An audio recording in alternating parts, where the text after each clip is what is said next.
Welcome back to Champion News Talk Radio, brought to you by championnews.net. During the break, Jack and I were talking about this bold, bright Republican Party in Lake County. And Jack, what were you saying? You were saying about a lot of the good folks that are running and who's who and what's what. Let's put this in context with the Tea Party people.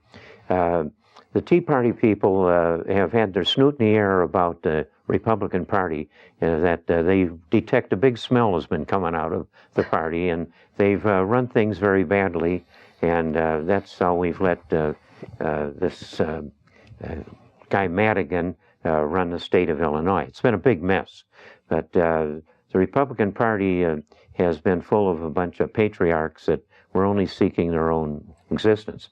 But up in Lake County, we've had a decent turnover of enough officials, and I just wanted to put a plug in here for Bob Cook, who's the Republican chairman of Cook County, and he's a symbol of a new kind of Republican that's coming along, and is making a Republican Party acceptable to the Tea Party people. Think about it. The Tea Party people have got a slogan to win in this thing, is from values to victory.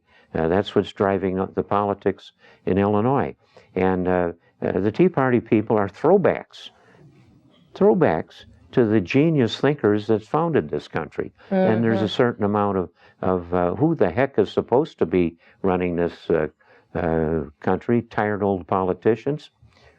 I'm 88 years old myself, and luckily not a politician except and in you're this certainly way. Not tired, Jack. You certainly have an abundance of energy. And you don't really look that old, so don't worry about that. The smell is going away a little too.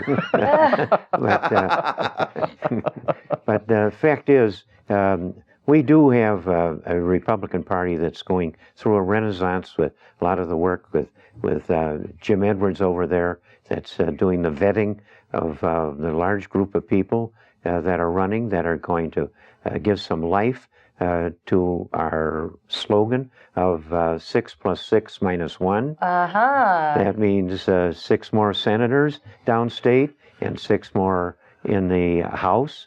And we will take that out of the grip of our silly governor, and not silly at all, Mr. Madigan, who's been in charge of the debacle that we've got there. 6 + 6 - 1. And the -1 is Mr. Madigan. He has to go. Now, you know what? You just gave a great segue here, because you were talking about Bob Cook from Lake County, and I know the 6 + 6 - 1, and you said Renaissance.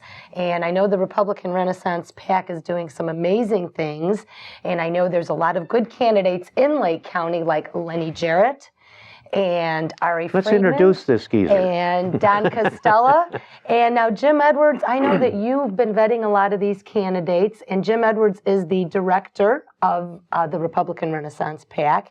And thank you for joining us here today. What is going on? A little background, please. Yes. You were once a politician, but in a way, you were the mayor of what downstate? Sycamore. Sycamore. And I understand you went into that when they weren't rolling along so well, and helped get better things running there.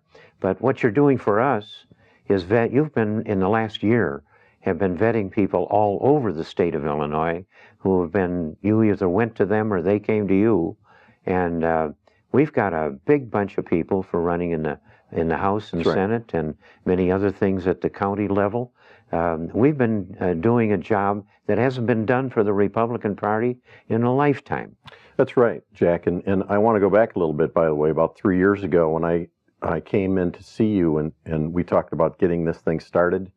At 80, whatever you were at that stage of the game, you're the one that was ahead of his time, by the way. Because when I came on board, there was a picture of you, for example, on the Chicago GOP website with a dunce cap on, because you talked about dumb things like pensions and things that were insignificant. And now all of a sudden pensions and things those are things you've been working on for years, but now I put all the salaries and pensions on our Family Taxpayer Foundation website well over 15 years ago. I took the data from the state put it up for everybody to see, the outrageous, mismanaged salaries and pensions in the school system. And everybody thought you were crazy for right. doing it. What's he doing? This is all stuff we don't need to do. This is what The was said. teachers used to call us up and say, well, that's not my salary, and you're making mistakes and all of that, but it was off of the records downstate of the teachers' retirement system was the one place they told the truth. And I'll give away one big secret right up front. This is not about the teachers. It is about the teachers' union. Right. The IEA is an evil bunch that has been taking the money from the teachers. All of the teachers out there have been paying up roughly $50 million a year in dues to the union, and 80% by the Supreme Court ruling, 80% of the dues that they're paying to that mismanaging union is nothing but going into politics. Political work. It's only 20% that is legitimately spent on the workplace. The other 80% is in the control of the IEA and the AFT.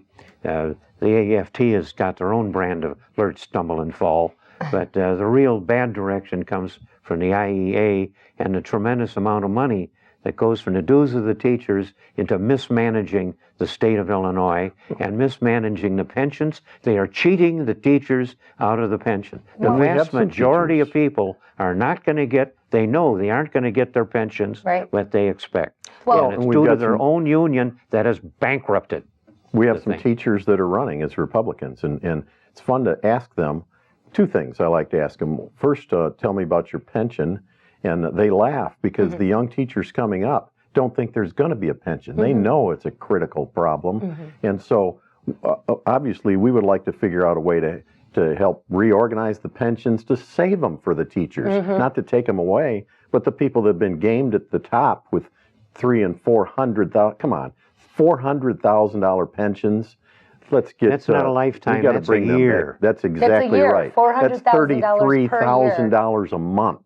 Yes. I mean, off the taxpayers. That's not working. With a guaranteed 3% every year. None of these people are getting a rupture on a loading dock. There's no heavy lifting involved. They're inside with a soft cushion job that is very safe. And when they make mistakes, they get guaranteed to the for life. truth, you know. Right, by the union. Well, the other thing I like to ask they can't be teachers fired. That are running as Republicans, I like to ask them, how do you feel about your dues that you pay the union that helps your opponent beat you? Right. That's exactly what happens. What do they say? And they're not happy about it, but I ask them, why aren't you outraged? Why don't you find every Republican and independent teacher in the state of Illinois file a class action lawsuit? Because they're paying for your opponent to beat you. They're scared.